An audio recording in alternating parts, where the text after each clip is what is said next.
So do you need to raise your vibrations to manifest? The answer is no. You don't have to raise your vibrations. They're already raised.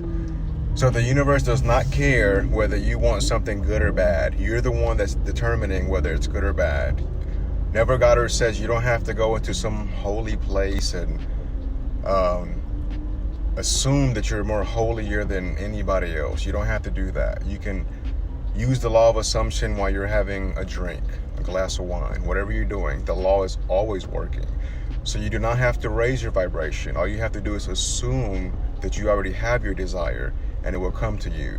Remember, you don't have to do a certain ritual. You don't have to do a certain technique. You're just using the law of assumption because everything's already within you. So you don't have to do anything special because you already everything special. Remember that. You are special.